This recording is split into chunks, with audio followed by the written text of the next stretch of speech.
The Windsor Hotel's grand ballroom sparkled with golden light from 3 massive crystal chandeliers, each one worth more than most people's cars.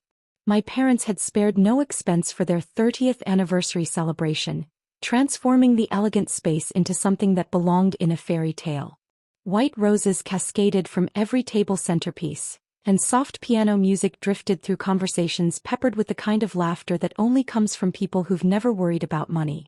I sat at the family table near the front of the room, positioned perfectly to observe the 50 guests my parents had invited to witness their milestone celebration. The guest list read like a who's who of the city's elite, successful business owners, prominent doctors, influential lawyers, and old money families whose names appeared on hospital wings and university buildings. My mother, Catherine Williams, looked radiant in her custom-designed champagne silk gown, her silver hair swept into an elegant updo that probably cost more than most people spent on groceries in a month. At 52, she still commanded attention when she entered a room, and tonight was no exception. She moved between tables like a gracious hostess, accepting congratulations and compliments with the practiced ease of someone born into privilege. Dad stood beside her in his perfectly tailored tuxedo, his distinguished gray beard neatly trimmed and his smile genuine as he shook hands and embraced old friends. Michael Williams had built his insurance empire from a small family business into one of the most respected firms in the state, and his success was evident in everything from his custom cufflinks to the way other wealthy men sought his advice. My older sister Amanda sat to my right, resplendent in a navy blue designer dress that hugged her figure perfectly. At 32, she had inherited Mom's classic beauty and Dad's business acumen, running the family's charitable foundation with the kind of efficiency that earned her features in lifestyle magazines. Her husband David, a prominent cardiac surgeon, looked every bit the part of successful son-in-law in his immaculate tuxedo. Then there was me, sitting quietly in my simple black cocktail dress, watching the celebration unfold around me like a movie I wasn't really part of. At 29, I was the family mystery, the daughter who'd somehow failed to live up to the Williams legacy of achievement and social prominence. "Sarah, darling," Mrs. Hartford from the country club leaned over from the adjacent table, her diamond necklace catching the light as she moved. "Your parents must be so proud to have both their daughters here tonight. Amanda was just telling me about the foundation's latest fundraiser. Such important work." I smiled politely and nodded, used to being the afterthought in these conversations. "It's a beautiful celebration," I replied, taking a sip of my champagne, Dom Perignon, naturally, because Mom never settled for anything less than the best. "And what are you up to these days, dear?" Mrs. Hartford continued, her tone carrying that particular mix of curiosity and condescension that wealthy older women had perfected. "Still working in, was it property management?" Before I could answer, Mom appeared at our table, her smile bright and gracious for the guests but carrying a subtle edge when her eyes met mine. "Sarah's still finding her way," she said smoothly, her voice pitched to carry just far enough. "Not everyone discovers their calling as early as Amanda did." The comment stung, but I kept my expression neutral. This was Mom's night, and I wouldn't create a scene no matter how frustrated I felt with her constant comparisons. As the evening progressed, the speeches began. Uncle Robert raised his glass to toast 30 years of love, partnership, and building something beautiful together. Family friends shared stories of vacations and business successes, of watching Amanda and me grow up in the Williams family tradition of excellence. Finally, Mom stood to address the room, her champagne flute catching the light as she prepared to speak. The room fell silent except for the soft tinkling of glasses being set down on tables. "Thank you all for being here tonight," she began, her voice carrying easily across the ballroom. 30 years ago, Michael and I promised to build a life together, and looking around this room, seeing all the people we love, I think we've succeeded beyond our wildest dreams. Applause rippled through the gathering, and Dad beamed at her with genuine affection. "We've been blessed with 2 daughters," Mom continued, her gaze moving to Amanda with obvious pride. "Amanda has exceeded every expectation we could have had. She's building something meaningful with the foundation, she's married to a wonderful man, and she represents everything we hope to instill in our children about service, achievement, and social responsibility." More applause, and Amanda blushed prettily while David squeezed her hand. Then Mom's eyes found me, and I felt the familiar weight of her disappointment. "And Sarah?" "Well, Sarah's still finding her path. At 29, she's still renting an apartment, still working in property management, still figuring out what she wants to be when she grows up. The words hung in the air like smoke from an expensive cigar, visible, suffocating, and impossible to ignore. I could feel 50 pairs of eyes turning toward me, some sympathetic, others curious, a few probably grateful that their own family disappointments weren't being aired quite so publicly. "Sarah's our biggest disappointment," Mom continued, her smile never wavering even as the words cut deep. "We keep hoping she'll find something meaningful to do with her life, but I suppose not everyone can be a high achiever. We love her anyway, of course, but honestly, still renting at 29? In this economy? It's embarrassing." The silence that followed was deafening. I could hear my own heartbeat, the distant sound of traffic outside, the soft whisper of expensive fabric as people shifted uncomfortably in their seats. Amanda reached over and squeezed my hand, her expression apologetic, but she didn't contradict Mom's assessment. That's when my phone rang. The sound cut through the silence like a knife, and I felt my cheeks burn with embarrassment as every eye in the room focused on me. I started to decline the call, but then I saw the name on the screen. James Morrison, my property manager. "I'm so sorry," I whispered, starting to stand. "I should take this outside." No, Mom said, her voice carrying a note of frustration. "By all means, take your work call. Let's all see what's so important that it can't wait until after your parents' anniversary dinner." The challenge in her voice was unmistakable, and I realized this was another test, another opportunity for her to prove her point about my lack of professionalism and social awareness. I looked at my phone, then at the expectant faces around me, and made a decision that would change everything. "Actually, you're right," I said, answering the call and immediately putting it on speaker. "Hello, James." "Ms. Williams." James's voice boomed through the ballroom sound system, professional and urgent. "I'm sorry to call so late, but I wanted to update you on the Anderson family situation. The eviction is complete. They're out of the Riverside property as of 6 p.m. tonight." The room went dead silent. 50 of the city's most prominent citizens stared at my phone as if it were a bomb that might explode at any moment. "Which property is that again?" I asked calmly, though my heart was racing. "The Riverside Luxury Apartments, ma'am. Building 4, the penthouse unit. The family owed $47,000 in back rent and refused the payment plan we offered. Legal served the papers this morning and they were removed this evening. Very messy situation. They seemed shocked that we were actually following through." I could see Mom's face going pale as the implications began to sink in. Riverside Luxury Apartments was where my parents lived, in the penthouse unit that James had just mentioned.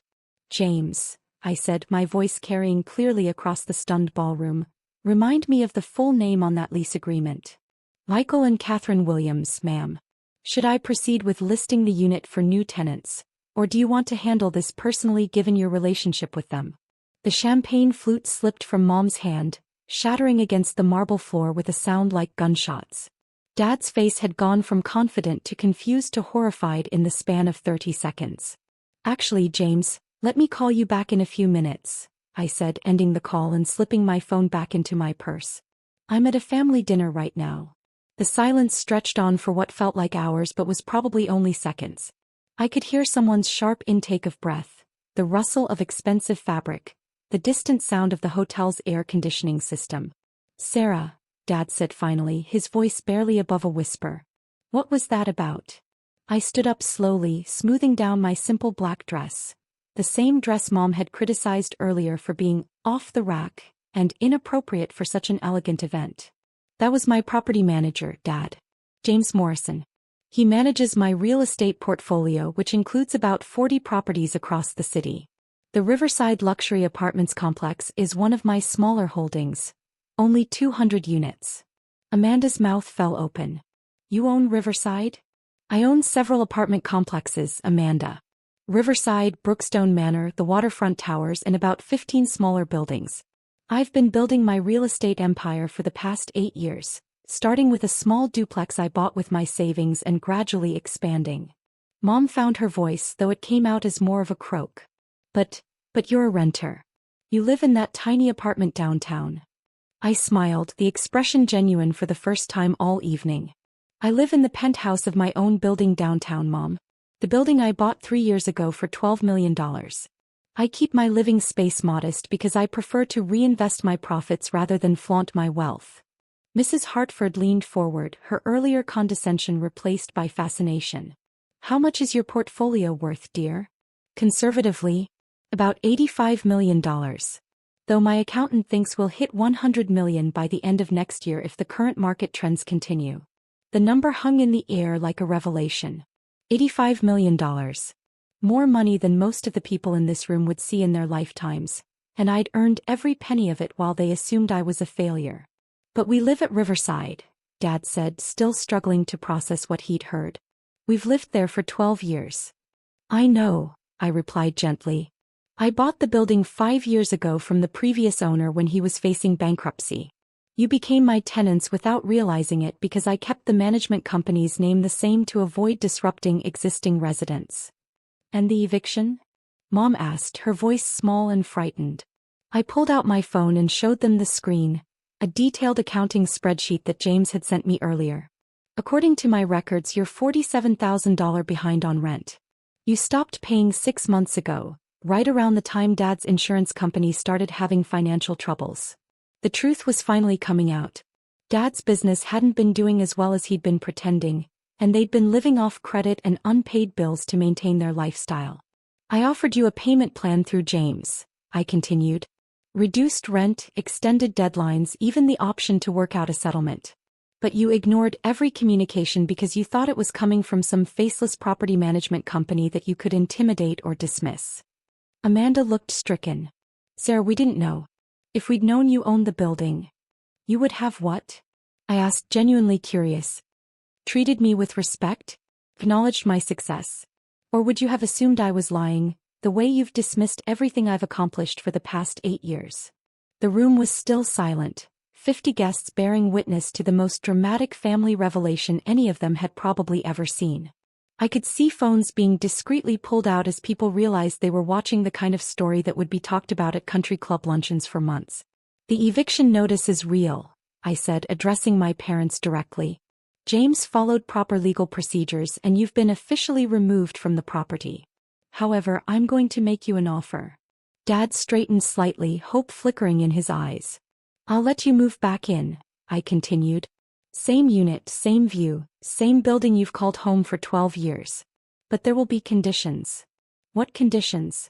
Mom asked, her earlier arrogance completely gone. First, you'll pay rent like any other tenant. Market rate, on time, every month. No family discounts, no special treatment. Second, you'll treat my property management staff with respect. James Morrison is a Harvard MBA who manages an $85 million portfolio. He's not someone you ignore or talk down to. I paused, looking around the table at my family's faces. And third, I said, my voice carrying clearly across the silent ballroom, you'll stop introducing me as the family disappointment. As I'm not renting, Mom. I'm the landlord. The room erupted in whispers and murmurs as the full impact of the evening's revelations sank in. Mrs. Hartford was staring at me with undisguised admiration. Other guests were pulling out their phones, probably looking up property records or trying to verify what they'd just heard. Dad stood up slowly, his face a mixture of shame and amazement. Sarah, we had no idea. Why didn't you tell us? Because every time I tried to talk about my work, you cut me off or changed the subject, I replied honestly. When I bought my first duplex, you told me I was wasting my money. When I expanded to my second property, you said real estate was too risky for someone without experience. After a while, I stopped trying to share my successes with people who were determined to see me as a failure. Mom reached for my hand, her eyes bright with tears. Sweetheart, I'm so sorry. I had no idea what you'd accomplished. Can you ever forgive me? I looked around the ballroom at the 50 guests who had witnessed her public humiliation of me and my equally public vindication. Then I looked at my parents, flawed, proud, stubborn people who had loved me imperfectly but consistently. Of course I forgive you, I said, squeezing Mom's hand. But things are going to be different going forward. I'm not your disappointment and I'm not your little girl who needs guidance. I'm a successful businesswoman who happens to be your daughter. James called back as the evening was winding down, and I answered on speaker again, this time with my parents' permission. Ms. Williams, I've had the penthouse cleaned and prepared for new occupancy. Should I start showing it to prospective tenants tomorrow?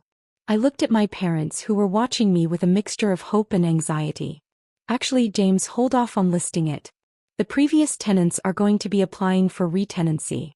Please send them the standard application and run their credit checks. If they qualify and agree to our terms, they can move back in next week. Very good, ma'am. I'll prepare the paperwork. After I ended the call, Dad cleared his throat. Sarah, about the back rent. Consider it a 30th anniversary gift, I said with a smile. But the slate starts clean from next month. Deal. Deal, Dad said, extending his hand for a formal handshake. And Sarah, I'm proud of you. More proud than I've ever been. As the evening ended and guests began to leave, I found myself surrounded by business cards and invitations. Mrs. Hartford wanted to discuss investment opportunities. 3 different men asked if I was looking for partners in new ventures.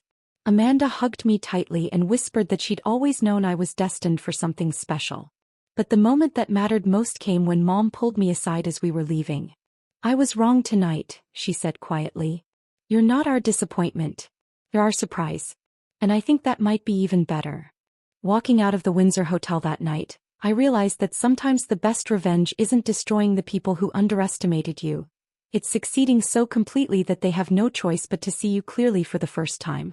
The next morning, James called to tell me that my parents had submitted their rental application along with a heartfelt letter apologizing for their past behavior and requesting the opportunity to be model tenants. I approved their application immediately. After all, they were family. And now finally they knew exactly who I was.